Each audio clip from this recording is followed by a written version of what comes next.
Hey guys, I'm Will from Tested. And I'm Norm from Tested. Norman Chan, what is this This thing is a in front of you? monstrosity. I thought PCs were small and we're supposed to be it's like the that future Intel, PCs. The NUC. NUC, the nuke. I thought it was, they call it the NUC. They should have called it the nuke. Nuke is a much better name. Today we're going to talk about PC technologies. We're PC experts. We spent 10 years at Maximum PC. We've built a lot of PCs. We have more than 45 years of PC building experience combined. Will Smith, the Norman Chan, with over 15 years of PC building experience. So we haven't done a ton of PC testing. I built a PC when we started Tested and then haven't really touched it except for upgrading the video card. So you're due for an upgrade. I put a video card and SSD in a 4-year-old PC. Totally happy. It's great. If you upgrade your video card and you upgrade your storage from a hard drive to an SSD, those are the two things right now that are going to give you the most bang for your buck improvements if you're a gamer. And an SSD, or even if you do like light video edits and stuff like that. And an SSD, bar none, if you're on a hard drive and you want to upgrade, get an SSD. I mean, you hit the button and it boots. Like it takes longer for the BIOS to get through all of its nonsense than it does for Windows to start. That's after a the night BIOS finishes. and day change. It's cute. And games load faster, apps load faster. When you go back to a machine that doesn't have an SSD after you've used an SSD for a while, it just sucks. It's terrible. But turns out there's a lot of exciting new PC technologies, and right now is a great time to kind of refresh what you know about PCs and the new stuff that's coming out, and new stuff that's already out, because we've kind of reached this milestone. Okay, so Broadwell's out, and we're ready for new Intel chips. It's 14 nanometer, 7 nanometer. Where are we at? Still at 22 nanometer. Oh my God! Still at 22 nanometer. That's the process. This doesn't seem like the giant leap. You know, Broadwell. We've been hearing about Broadwell for a while. We're expecting like 25 hours of battery life or something insane on laptops. On mobile, yes. On mobile, yes. But what are we looking at here? This is not mobile. So today we're talking about building a desktop PC, and this one's obviously built. This is actually the PC that I built last week's a 90% upgrade to what I was using at home. This is a Silverstone Raven case. It's the sideways case. It's a Silverstone Fortress FTO2. Fortress. Okay. Yeah, which I still like a lot. It's really dirty in there, Norm. The bottom fans, actually, the filters are clean. Could have blasted the dust out a little bit. Yeah, the filters are clean. There's a bunch of new hardware in here that I want to talk about, and the stuff that just came out that I don't think most people are going to buy, but it's good for people who are building PCs to know about and to know what's out there, because it's going to lay the path going forward as to what their PC upgrade cycles might look like. Right. And of course, on the PC side, the most important thing is the CPU. Whether you're doing gaming or it's the heart and the brain of your computer. And Intel right now is really dominating in its in desktop CPUs and and also the mobile. Most of the MacBook Airs are all built Intel chips. And on the desktop side, while AMD still has desktop chips, it's the general consensus that if you're doing anything for gaming or editing, or you're building anything that's going to be multiple cores and with hyper-threading, Intel is the way to go. If you're at the really low end or want really low power consumption, maybe look at AMD. Yeah. But for high-end gaming, Intel or bust, right? Yes, right. If you're going to do discrete graphics and on the high-end side. So today we're looking at the highest-end Intel desktop CPU. It's called Haswell-E. Now, we've heard of Haswell last year. Haswell came out. There was Ivy Bridge, Sandy Bridge, Ivy Bridge, and Haswell. And this year, we didn't get a new name. We got something called Devil's Canyon, which was a Haswell refresh. And it's still a 22 nanometer process. It's just a clocked higher Haswell. They changed some of the way the cooling's done on the side. So this means though that Broadwell, presumably Broadwell should have shipped by now, and we should be buying laptops and stuff using Broadwell at this point. Yeah. But they had some problems with their process or some issue along the way. I'm not exactly sure. Unclear. It's unclear. To us, at least. According to their roadmap, Broadwell is still next year. Okay. Well, they can change their roadmap as they go. Sure. It's kind of the neat way about that works when you have the document on your server. Clearly the PC is built right now, so I don't want to take the CPU out, but I did take some video of the components before. So Haswell-E, this is their extreme line. This is the highest, the high-end desktop. So it's not the 5th generation Haswell. This is the E. The E is for extreme. Extreme. How many X's are in extreme?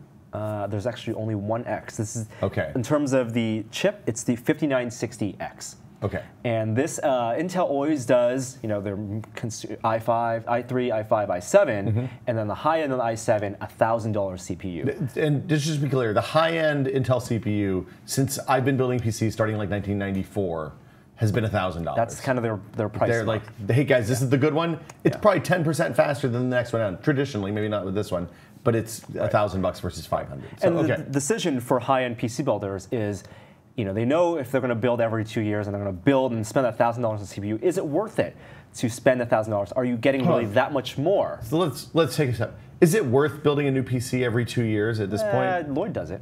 Lloyd has a basement filled with computers. You've been over there. It's not. Yeah. But if you're someone like Lloyd, and you do spend $1,000 on a CPU, and some people do, some video editors, you know, every 3 years, like from Ivy Bridge. Is it worth, if they have Ivy Bridge or Sandy Bridge E, is it worth then jumping to a Haswell-E? Well, and if this is a work machine for you and getting 20% more video encode performance means you can do 20% more work, you're getting paid by the job, like there's real reason to spend money on hardware. Yeah. If you want 20% faster load times in your video game, maybe not so much. So the chip itself, the difference in this year's Haswell, in this year's Extreme $1,000 processor is that it's Intel's first processor with 8 cores. The first desktop processor. First desktop processor with 8 cores. And the way CPUs work is on the inside, you've had dual-core CPUs for a long time, quad-core CPUs for a long time. On the high end, on the server market, of course, we're talking about 8, 12, plenty more cores. On the high-end desktop, the most we've had since the Halem days, 6 cores. Now, we did have, of course, two processors on a chip before. Intel doesn't really do that. Skulltrail stuff, not anymore for desktop. Well, Skulltrail was different. Skulltrail was two chips, two sockets. We don't do that anymore. And then they did packages with two. Yeah, that was a bad idea too. So this is one piece of silicon with 8 CPU cores inside it, and they can all connect to each other over some sort of high-speed bus. Some magic happens. We have friends who can explain this much better than us. But the upshot is, it's 8. When you open up Task Manager, you see actually 16 CPU cores. Right, and I'll show that on right this now, machine, actually. right? So this is Task Manager, and you can see there are 16 boxes here. 4x4 grid. It's because there are 8 cores, and then because it's i7, it also has hyper-threading. Right. So if you're looking at a CPU and you're buying the Core i3 stuff, it's going to be low 2-core, maybe with 4 cores. i5 is 4-core with no hyper-threading. i7, you have 4 cores that double to 8, and then here with the i7 Extreme Edition, 5960X, it is 8 cores. So what hyperthreading is, in case people don't know, is a technology that lets Intel kind of segment an individual CPU core so that one part of the core can be active and then another thread can be using a different part of the same core at the same time, which at the time it was introduced like 10 years ago, was kind of revolutionary. Now it's just kind of expected on Intel stuff. When it was originally announced, it wasn't particularly efficient always, especially with a relatively low number of cores. How did you try hyperthreading on and off when you were benchmarking this? You don't really turn it on and off. You can enable in certain applications how many actual virtual cores you use. But scaling hyperthreading. But is it aware of the difference between hyperthreading cores and regular? Okay. No. You can turn it off in the BIOS. You can turn it off in the BIOS. Yes, you can. And you can actually turn off cores if you want in the BIOS. And you can clock them differently. But in terms of the efficiency of hyperthreading and also applications that make use of hyperthreading, we're much better now. It actually, when you're talking about doubling or adding 2 more cores and 4 more threads, it actually adds a significant performance, as we'll talk about in the benchmarks. And it lets the applications use, it lets the CPU assign tasks to cores based on what's available. When there's more cores available, there's more opportunity to have overlap and stuff not being used at the same time. Anyway. So 8 cores, 2.6 billion transistors. If you look at the chip and compare it to an i5, this is a massive, massive die because they have to fit a ton of cores in there. In addition, the new thing that X99 or the new thing that Haswell-E introduces is we have to use a new chipset. You can't use your Z97s, your Z87s with this. This is a high-end, it's a socket 2011, which means there's 2011 pin connects on the bottom, contact points that plug in your socket. Now, Sandy Bridge and Ivy Bridge E also socket 2011, but those version 2. This is version 3. So this is a different 2011. Different 2011. So you can't just take your old Sandy Bridge out and drop this bad boy in. Not socket compatible. So if they're doing a new chipset now on the eve of what we presume is the eve of Broadwell, this has got to be the chipset for Broadwell too, right? No, because this is the high-end one, and Broadwell won't, unless you're using the Broadwell E, which will use maybe 2011 and maybe a BIOS update. Broadwell, but they're not committing to supporting anything. And they haven't said going forward. Yeah. This could be the only CPU this motherboard ever, which 10 years ago was a problem. Now it doesn't matter at all. It doesn't matter. I don't think people upgrade CPUs mid-cycle. Yeah. And BIOSes have been, I mean, the chipset makers and the motherboard makers have been good about updating BIOSes to improve CPU support, at least in the mid-range. Okay. So there's a new chipset, and that's what I want to talk about next. This is what's called X99. And I'm using the Asus X99 Deluxe board here, which is a high-end. So with a high-end chip, it's mostly a high-end board. The chip we're using is $1,000. Now there's also two Haswell-E's that don't have 8 cores. Okay. There's 2 6-core ones. The old hexacore. The old quote-unquote hexacore. Yeah, I think the model numbers are the 5930 and the 5820, and those are much cheaper. The 5930 is $580, about $600, and the 5820 is only $390. So these are both higher clock speeds than the octa-core. Yes. It's kind of to be expected because I guess there's a thermal management issue when you're dealing with this many cores on this big a chip. This is a 140-watt TDP CPU, which means that at load, it's going to use at stock load, it's going to use 140 watts, which is more than a high-end i7 uses about 84 watts. Right, and if you're looking at like the lower end to mid-range chips, you can get all the way, if you get into the ultra-low voltage chips, you can get down to like 15 watts in some cases. So all the Haswell-E's use 140 watts. The previous Extreme Edition CPUs were 130 watts, Sandy Bridge, Ivy Bridge E, even the Halem. So it's a little beefier, but you can overclock it. So this is a 3 gigahertz chip. And it has a turbo, which means that Intel has built-in overhead and turns off cores, turns up clock speed, basically. Up clock speed, and that goes up to 3.5 gigahertz. Okay. Everyone I've talked to that has tested Haswell-E, and everyone that has tested Haswell-E, and the board makers, and in my own experience, you can clock this up to easily over 4 gigahertz. Okay. 4 gigahertz is like kind of your baseline for overclocking. So is this 4 gigahertz janky, or 4 gigahertz you don't notice that there's any difference between this and the normal, in terms of actual performance? Stock clock? No, I mean stability. Performance is great. All I care about is stability at this point in my life. 4 gigahertz stable. It might as well call it a 4 gigahertz chip. And when it's overclocked, if you have proper cooling, and we'll talk about cooling in a second also, 4 gigahertz is like where you should start at when you're overclocked. Okay. That's a 25. That's more than that. It's a 33% jump. Oh yeah. Oh, that's a big first step out of the gate. Now, the caveat in terms of also needing cooling is also power. Also, like 140 watts. Once you go to 4.4 gigahertz, 4.1 gigahertz, that's extra 100 watts needed. And I mean, were you seeing the CPU overheating and starting to throttle down and turn stuff off when you're running at 4 gigahertz? At 4 gigahertz, at load, we're talking about like at idle, 29 degrees Celsius. At load with this cooling system, which we'll talk about, it's actually only like a mid-range cooling system. Yeah. 58 degrees, not even passing 60 degrees. So what, were you seeing a 30% jump in benchmarks? Yes. Wow, that's nice. Yes, it is actually that fast. So X99, as I was talking about, is a new chipset. This is an Asus motherboard. X99 supports the Haswell-E, and also, as you can see right here, DDR4. Ooh, that's one more than DDR3. That's right. It's finally, in terms of technologies that have been around forever, right? DDR3, that's like a 7-year-old technology now? DDR3 was in video cards in like the early 2000s. DDR3 is... they were doing this in DDR3. Then they went to GDDR3. Oh my gosh. What... So usually when you get new memory, it means one thing. It's a little tiny bit faster and then crazy expensive. It is, well, there are practical feature differences. Okay. Right. So DDR4, the main advantages is one, speed. Yeah. Whereas DDR3 got really fast. DDR3 started at 1033 megahertz, and you can get DDR3 in 2800, PC2800, and PC30. People overclock it. These are clock speeds for the RAM. Yeah. DDR4 starts at PC2133 megahertz. So it's okay. But most DDR4 makers now are actually releasing as DDR4 at launch in the high range, 2666 or 2800 stable. Now, do you have any reliability problems when you overclock the memory? Or zero, not really? zero. Okay. So I'll talk about speeds. I'm using Corsair DDR4 right now. They're Dominator chips. They are the high-end chips because they're the most readily available. If you're building a Haswell-E system and you're overclocking, you want to get 2666 or 2800 RAM. Now, if you're not overclocking and you want the low end, you can get 2133, and Crucial makes that, and it's $100 cheaper. $100 cheaper on a $300 purchase, or $100 cheaper on a $200 purchase? On a 300, it's 300 versus 400. Wow, that is crazy 400. expensive. I know, 300 for 16 gigs? 16 gigs. Oh, right, because it's quad channel. Yes, that's the other thing. So DDR4 quad channel now, higher densities. So we're talking about 8 gigabytes per DIMM at start. We're going to see 16 gigabytes in a little bit, but you're talking about across the whole system because there are 8 channels or 4 channel memories, 8 slots.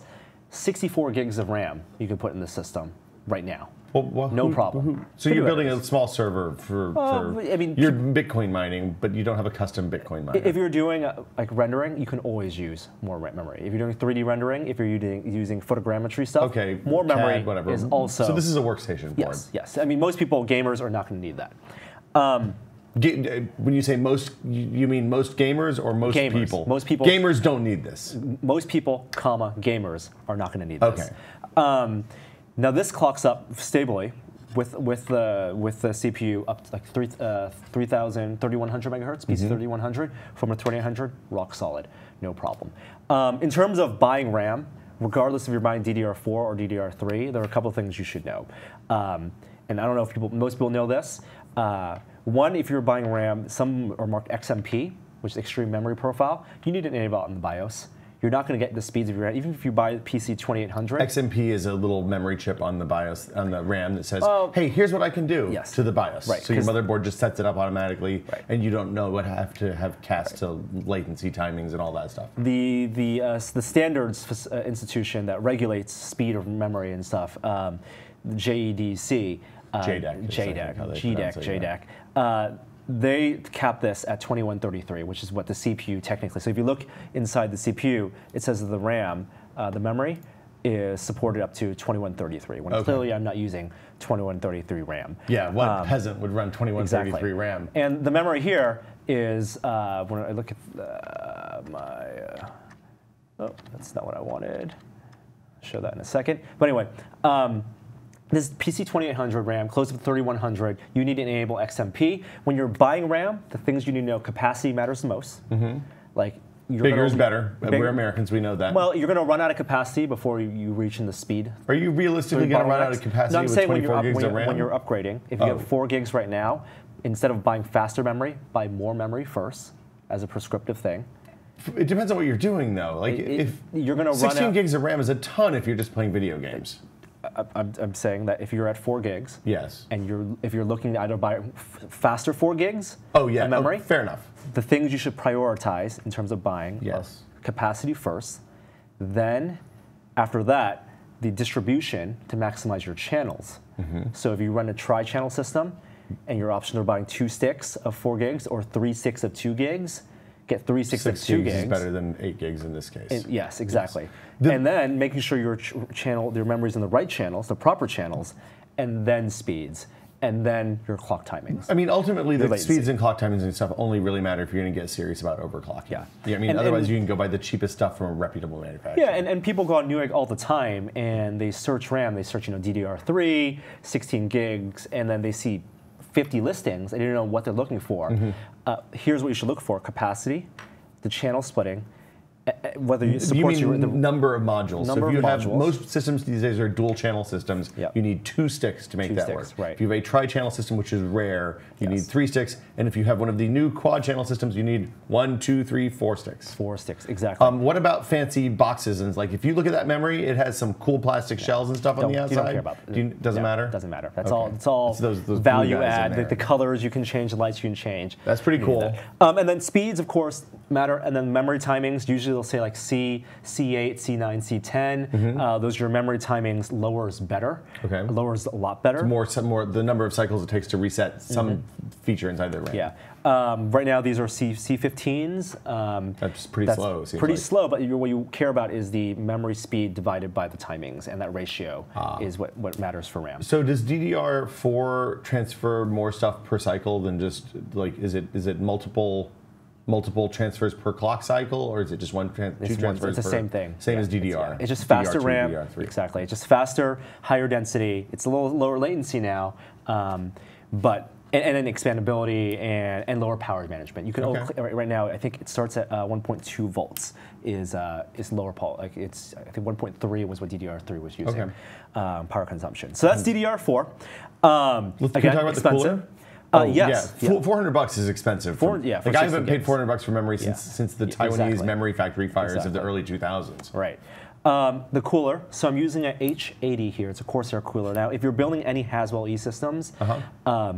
You have to use a liquid cooler. That's what Intel recommends. Because they generate that much heat. Because they're 140 watt. And so an air cooler, even like an awesome cooler, the Cooler Master 212, which was like, it's a really popular copper cooler. Yeah. You don't want to run that here. Now, in terms of water coolers, it's actually... Yeah, I was going to say, this is a unified design water cooler. On top of the CPU block, there's a pump. There's not really much of a reservoir in this thing. It's just the amount of water that's in the radiator and the whole thing, right? And even though this is branded Corsair, they actually source from like Ace Tech or a bunch of other companies, and Intel does the same thing. They're super reliable, easy to install these days. And like you don't have to worry about filling liquid or anything like that. No, I mean, that hasn't all. been the case for a long time. Yeah, they're all self-contained. So I would actually recommend. I know they're a little more expensive. There's an $80 cooler versus what, $35 for versus a like $34, $40 really nice Cooler Master. You can get even cheaper if you find a deal. But the installation process is fantastic. And for this socket, no backing board necessary. No clips, no snapping in. We're talking about just 2 screws and thumb screws and tightened. Do you have to have the back of the motherboard off? No. Really, you can just put thumb screws into the thumb screws on the top. Oh, because it goes into the hole in the back of your motherboard tray. No, it doesn't. It screws into the plate that Intel has glued on the back of the motherboard. Oh, that's awesome. Yeah, it was the easiest cooler install I've ever had. Your case has to have. You have 2 fans hooked up to that. And that comes with 2 fans. Okay. Because this is a relatively small radiator. So when you're shopping for a... Wait, so it sucks and blows? No, this one takes it in. It's sucking in from the outside in the back. Yes. Okay. And that's the airflow you want, because you want... It's cool not... air over the radiator. Exactly. Yeah. You don't want the hot air. When you're looking at water coolers, and I don't have the best air management right now, the size of the radiator matters a lot, the thickness, and Corsair does sell one, the higher end one, the H110, H100, which are double wide.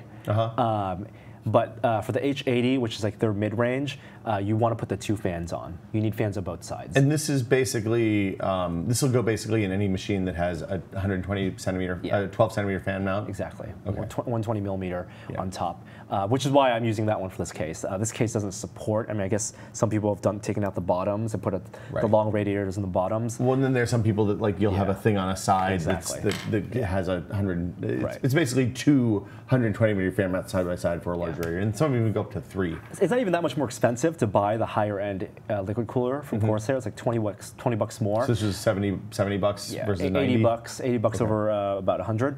But whatever your case supports. Like my case doesn't support that. How's with the 2 fans? What's the noise level with this thing? It gets pretty loud when you crank up and hit all 12 threads. 8 cores. Yeah. Okay. So it keeps it cool. I didn't really reach speeds over 65 degrees, 68 degrees at one point. But Celsius. But it gets pretty loud, these fans. And some people have just replaced the fans. Yeah, I mean, you can get lower, quieter fans that move a little bit less air. Yeah. Back to the motherboard, X99 also supports, now in the front, I have a piece of coverage shot that shows this. There's a ton of USB 3. So there's 6 native USB 3 with Intel controller. There's a lot of USB 3. In the back, and Seuss actually put 4 more in on the back. Are these Are the 4 more that they put on a second controller, or are they on the Intel second controller? Yeah, they're using an AS Media controller, which is better than just splitting off from the hub. Right. Do they have front-mounted ports? They do. So there are it's 14 total. It uses that terrible connector still? It uses this terrible connector still if you want front-mounted USB. Yeah. So there's USB. There's 40 lanes of PCIe supported by the CPU. Okay. With the second-tier Haswell-E, the 5930, that is 40 lanes also, but a lower clock speed and only 6 cores, and then the 5820 only has 28 lanes of PCIe. And those are built into the CPU, not the yes. chipset. Explain what PCIe lanes are. So that's the connection for your all these lanes here. All the video cards, all the support cards, even storage now. Okay. And even stuff like if you have a Thunderbolt port or something like that, exactly. that'll connect into that as well. So this motherboard also theoretically supports Thunderbolt. You'll need an adapter card that is to sell separately, but it will have Thunderbolt port. It's PCIe right now. The lanes, when you're talking about distribution of lanes, 40 lanes get split off. Like there aren't actually 40 actual physical lanes. Right. That's because a lane is like 16. A video card ports, is 16 slots. 16 slots. The longer the slot is on the board, the more lanes it supports generally. Generally, but then a long lane could be, one long slot could be 16 or 8.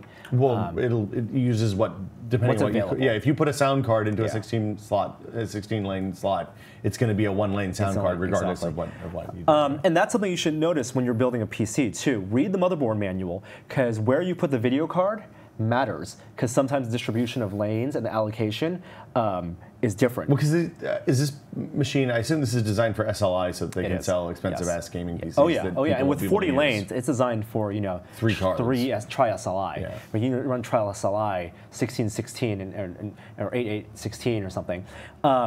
With SLI, you need to put them in special slots as well. Okay. Now, one of the cool things that I got with this computer, and it's something that's supported new, is Pcie Storage. There's a new connector called the M.2. This is the thing that's been in laptops for a while. Yeah, right? so M-SATA and M2, there's all these standards kind of converge. And you can't see it here because I've built it in already, but I do have a piece of coverage shot for that as well. But my storage for my hard drive is basically a stick of gum.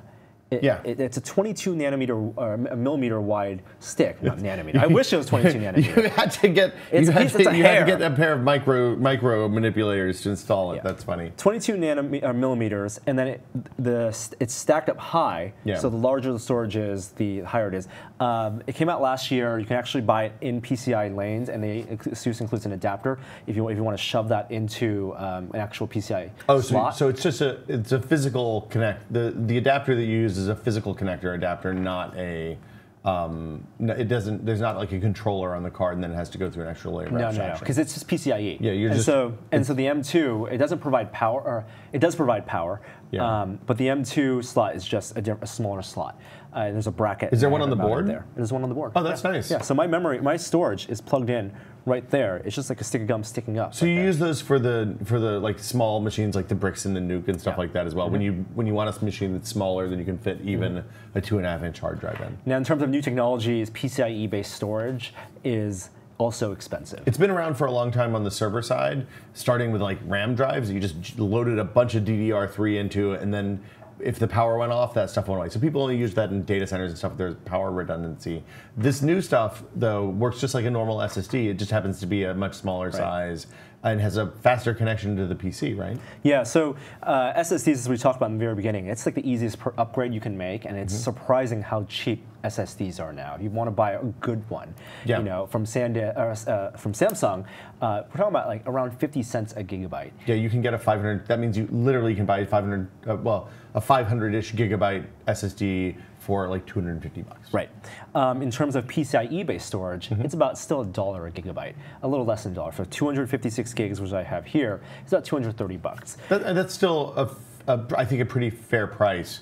Now, we've been recommending for a long time that people don't get too freaked out about the differences between SSDs because they were all gated by the SATA 6G bus. Like the speed that interface was capable of was limiting the performance of the drives. Has that changed now with the PCIe? Yeah, SSD? with PCIe, and only like 2 manufacturers really make. I think it is SanDisk and Plextor who make these sticks. PCIe sticks. A lot of people make them for laptops, but it's kind of a different market, and they're more concerned about power necessarily. And necessarily people who make them performance. for laptops, a lot of those are actually SATA-based.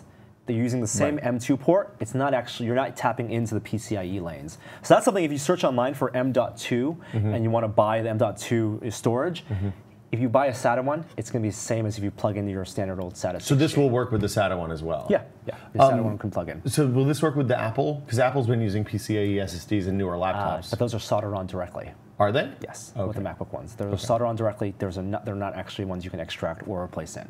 Okay. So that's just because they build the hardware. I'm pretty sure that's not true, but PCIe is soldered in, absolutely soldered in, 100% soldered in directly. And then in terms of storage, there's 10 SATA 6G ports. In addition to having 6 normal SATA, you can't see them because they're actually in the front right here. In addition to having 6 SATA 6G, there are actually 4 of them that are Sata Express, which is Sata Express, again, a new type of connector.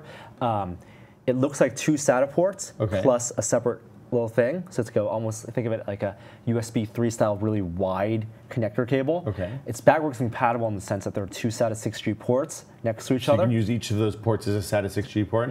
Okay. Or you can plug in one SATA Express and it just taps into PCIe storage. Oh, so it just bypasses the controller just like this? And it gives you up to 10 gigabits per second theoretical.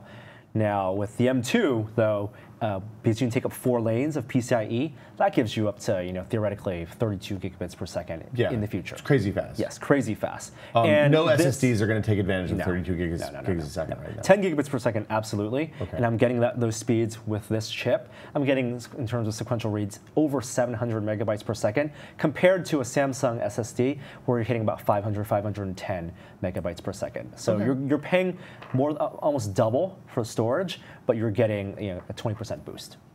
Which, I mean, 20%, paying double for a 20% boost isn't, again, a great deal unless you have something that actually uses it. And this is another one of those situations where you'll have the benefits of the access time on the SATA SSD. Your machine's going to boot just as fast, your applications are going to load just as quickly, your files are going to launch just as quickly. It's literally just the very high end when you're transferring huge files for long periods of time that it makes a big difference. Yeah. One thing I want to talk about is overclocking, for sure. Okay. If we switch back to the desktop here, the Asus board, and Intel really kind of encourages overclocking, especially with their K. If you shop for i5 or i5 and i7, you see that K moniker on the back. There's no reason to buy these unless these expensive CPUs unless you're going to take advantage of the fact that they're unlocked. Going to overclock them, and this one is unlockable. Asus includes software called the AI Suite, and what you can actually do, and I have it overclocked right now to 4.1, which I find it to be really stable for me. 4.3 is also stable at 4.1. It says 24%, but if you do the math, it's actually a little more. I think they're basing it on the turbo. Okay. They have a basic auto overclocking. You can actually go in this menu, and 2 ways you can overclock. You can change the base clock ratio, which for this one standard's 100, or you can base clock speed or the ratio, and then actually it will overclock itself and then go to a point where the PC shuts off and then step down 1 step below that or 2 steps below that test some more. And do a couple rounds of testing and give you what it recommends as its best overclock. And this application that you're in right now is basically a front end for the UEFI BIOS. Oh yeah, exactly. So when you say these changes, it's people call it a software overclock, but it's basically going to the BIOS and changing those settings. Do you have to reboot for that stuff to take effect, or does it take effect? It takes effect immediately. Okay. Yeah. Have you gotten into trouble like when you push too far and Windows crashes? Yep. It just rolls back automatically when you reboot the next time. Yep. Okay. And you can save profiles, and you can actually clock per core too. So what it'll do is it'll test all 8 of the cores and clock them because some of them will go faster, some of them will be used more frequently, and that will can all be adjusted. You mentioned UEFI BIOS, and that's one of the last things I want to talk about. But I'm actually going to restart this PC to show you that. Shut down -R now. Or I'll just do it manually. There it goes. Yep. Windows 8.1, of course. The speeds for adding 8-core matter in very specific use cases. What do you mean the CPU clock speeds? Having this CPU, having 8 cores in the CPU, paying $1,000 for this, you're only going to see the advantages in very specific use cases. It seems like, hold on, let me guess. We've been telling this for years. Well, I can tell you where you're not going to see the use cases. Okay. The benefits, games. No games are going to take advantage of 8 cores. No. Games don't take advantage of 6 cores Nope. in my experience. Nope. Most games don't even 4, but most of them are 2. Yeah, not even 4 with hyper-threading. An i5 right now is going to perform with a good video card. It's going to perform almost the same. It'll probably be better because it's going to be a higher clock speed. Yeah, and yeah, you can probably clock it higher too. You can get 5 gigahertz if you really wanted to. Yeah. So where are you going to see the benefits? You're going to see them in video editing, in rendering. Probably more in the rendering than the editing. Yes, and in transcoding. So I did 4 benchmarks. Blender, there's a benchmark you can download. It's called Cycles. It's like a rendering of a BMW car. Extremely fast. If you want to compare it, under 2 minutes, like a minute and a half. And that also takes advantage of CPU or GPU encoding as well. Did you test this against your old desktop as well? Yes, against the 6 core. I had a 6 core beforehand. It was a old like 990X and a Halem base 6 core. And back then, that 3.5 gigahertz 6 core, also pretty fast. Yeah. I mean, it's still like If you have a Sandy Bridge E, you don't need to upgrade to this. In my experience, if you're doing stuff that's multi-threaded, it's less about the individual performance of the cores and more about the number of cores you can throw at it. The number of threads. If you're using FFmpeg to transcode video, having 6 cores is it scales fairly linearly with the number of cores you add. Until you reach memory bandwidth and stuff like that. So Handbrake saw direct correlation. Which is FFmpeg. Yes, direct correlation between speed, cores, and performance. I tested. They don't do any GPU accelerated encoding with Handbrake. Yeah. It's just raw CPU power and number of cores. So a 6 core is going to do much better than a 4 core. A 4 core with hyper-threading is going to do better with just plain old 4 core. And 8 cores with hyper-threading, extremely fast. How long does it take to transcode a Blu-ray with Handbrake on this machine? With my benchmarks, a 1080p, let's say a 1080p video file, and this is using the H.264 high profile, it was 120 FPS. So we're talking about 120 FPS. Okay. Meaning a 30 frame per second movie, a 24 frame per second movie. If it's an hour long, it's going to take 15 minutes. That's pretty good. That's pretty good. Sorry. For 1080p Blu-ray. Yeah, for 1080p. And that's going from 30 megabit Blu-ray down to what, like 4 or 5 megabit? To whatever runs on your iPad. So it was the okay, so you did the iPad profile. iPad preset, which is the high preset. Okay. Yeah. If you're doing a 4K encode, I had a 4K 3D file, which is like 3100. That's the thing everybody's going to use. I just wanted the biggest resolution. That was about 30 FPS, so about a 1-to-1, which I thought was also pretty good.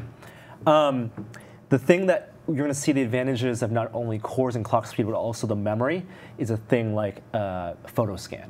So Photoscan is a piece of software, professional software, which we actually use to do the photogrammetry. You saw the big heads, it tested big heads, and Anantech actually uses it now because it uses all multi-threaded, hyper-threaded, and also it's very memory intensive. Okay. And there's a batch process. You take import 50 images, it creates a mesh, a dot cloud, a mesh, and textures, and also direct correlation between cores and performance. Did you do any like raw? Because raw processing is another one of those places that multiple cores generally kind of shine. Raw developing basically like a batch. Like if you go out to a field someplace, take 300 pictures at the same afternoon. The lights raw all photos. The same. Raw photos. Lightroom, doesn't take too much advantage. Lightroom, while it does tax the cores, is not optimized for. It's not. You're not going to see a straight 2x performance by doubling the cores. Okay. And at that point, Lightroom, it really peaked out at a 4-core system. So you have to use a more specialized piece of software that is designed for that. Do you know, I know Gordon at Maximum PC always likes to run some denoising stuff. Right. So now you're talking about like Premiere, and where visual effects matters. And there you're going to see a combination of having that when you're exporting to something like H.264. That is extremely taxing on the CPU. But when you're actually doing your video editing and adding denoise effects, Premiere is now accelerated with OpenCL, which supports CUDA. So you have the right video card. Well, I think there's two different. It's OpenCL and CUDA, right? But anyway, with their Mercury engine, that actually those effects render in real time, and so you'll be able to see your denoising and your smoothing effects, your weird transition effects, all that stuff without having to wait, with 4 times the length of the clip. So to sum it up, because we've been talking about this for a while, this is an amazing chip. It's a DDR4, and Haswell-E and X99 at launch seem really stable. If I were to recommend someone wanting to buy a Haswell-E class chip, like they had $2,500 to spend, I would recommend actually the low-end Haswell-E, the 6-core, the 6-core 28-lane, 5820, which is $400. $400, less than half the price of this. You're going to get 6 cores. 28 lanes is good enough for SLI even, and plenty enough if you're going to put one card in and a bunch of PCIe storage. Fine for that, and then you get it, but you do have to buy a new motherboard and you have to buy DDR4. I mean, and I assume typically new chipsets, new motherboards. With quad channel memory, this has got to be like a 15-layer motherboard or something insane. Yeah. It's going to be expensive, right? Right. So and the motherboard is $400. They have $300 versions without the built-in Wi-Fi. But $300 is still a lot of money for a motherboard. Exactly. It's still a high-end system. So you're looking at $300. You're looking at an expensive motherboard, which you may or may not get with a different chipset. DDR4 is crazy expensive per gigabyte right now. $400 for DDR, $300 or $400 for DDR4, and then $300 or $400 for the CPU. It almost seems like unless you really specifically need a workflow that needs either massive bandwidth or massive CPU performance, probably better off sticking with even going back to Ivy Bridge. Right. So I want to get some prescriptions for people who are never ever going to buy a $1,000 CPU. Yeah. If you're building a system right now and you're doing only gaming, let's say only gaming, I would say there are 2 options for you. One, Intel released a Pentium Anniversary Edition. It's actually a 2-core, but clock extremely high, very low power. If you're never going to do ever any video encoding, that is an amazing chip. If you are going to do or living room PC maybe. Yes. If you're going to build a balanced system and you want to build on a budget, the Core i5, what's the model I have? Actually, I think I had it written down. i5 4690K, which is a Devil's Canyon chip. It came out earlier this year. It's i5, it doesn't do hyper-threading. It's a $240 CPU. Clocks very high, over 4.7 gigahertz. That one, I would get and overclock the hell out of. So but if you have a Sandy Bridge or newer PC, you kind of don't need to upgrade right now, unless if you're video editing and like you edit video twice a month or 3 times a year, something like that, you can afford to mash in code and then leave the machine running all night and come back the next morning and let it be done. Yes. Yeah. You don't need this. Like this is for people who are doing 4K video or doing CAD work or with millions and millions of polygons, millions and millions of points. This seems like a really super specialized computer. It's a very super specialized. Again, the i5 4690K, which you can overclock, that $240 CPU is my pick. If you need hyper-threading, that means if you're going to do some video editing, the 4790K Devil's Canyon one, the step up, is my i7 pick right now. And we expect to see a whole new architecture next year because the Broadwell is going to be. This is the evolution of the previous generation. Broadwell's. Oh, actually, no. I'm sorry. Broadwell is the next evolution. This is the talk, not the tick. This is the tick. Yeah. This is higher clock speeds, a little more efficiency. So we'll see more power efficiency and smaller chips, and probably better integrated graphics and stuff like that. Broadwell. With Broadwell. The one thing we didn't talk about, I know people have been asking about it. What about graphics cards? What about GPUs? That's a huge component. Yeah. I'm using a 780X right now, or GTX 780 right now. Not even the Ti or the Titan. We're not ready to talk about those yet. Well, it's not that we're not ready to talk. I'd totally talk about it, but nobody's told us. You know what?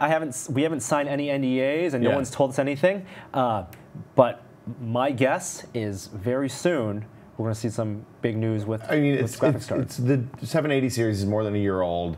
Yeah. My guess is that they'll have new cards out by Christmas time. But like I said, we haven't talked about it. I would put eggs on it. I'm not going to put eggs on it. I would put eggs on it. Hell yeah, I'd put eggs on it. Oh man, that would be so good. So stay tuned. When new graphics cards are announced, we'll go through the whole process again. We'll talk about gaming performance. And that's when we'll build our next PC too. Because it's been a while. Yes. I think we did the last one right around the time the 780 came out. I feel like it's time. Let's go. And now some big now we know the high end. We can trickle down and spec it out. So that's it for a big overview and maybe an in-depth overview of the latest and greatest in desktop PC technology. If you have a PC right now and you want it to be faster, buy an SSD. Yeah, and you don't have an SSD? And you don't have an SSD. Buy an SSD. Buy an SSD. Yeah. We'll see you guys later. Bye.